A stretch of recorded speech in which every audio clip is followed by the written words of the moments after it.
అర్జునుడు. ధైర్యం, ధర్మం, విజయం. పాండవులలో మూడవవాడైన అర్జునుడు మహాభారత గాథలో ప్రముఖ పాత్ర. ధనుర్విద్యలో అతని నైపుణ్యం అపూర్వమైనది.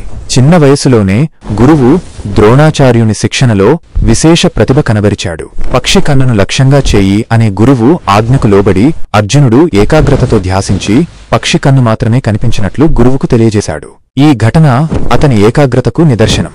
అర్జునుడు కేవలం యోధుడు మాత్రమే కాదు, భక్తిమంతుడు కూడా. శివుని అనుగ్రహం పొందడానికి కఠిన తపస్సు చేశాడు. అరణ్యంలో తపస్సు చేస్తున్నప్పుడు శివుడు కిరాతుడి రూపంలో వచ్చి అతన్ని పరీక్షించాడు.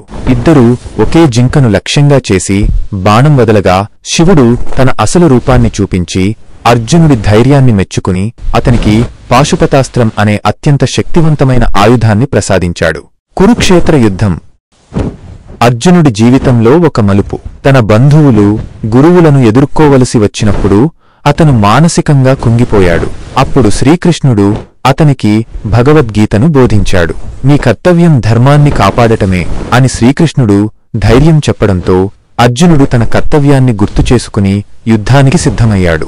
అర్జునుడి కథ మనకు నేర్పే పాఠమేమిటంటే, జీవితంలో ఎదురయ్యే సవాళ్లను ధైర్యంగా ఎదుర్కొని ధర్మ మార్గంలో నడవాలి. అతని ఏకాగ్రత, ధైర్యం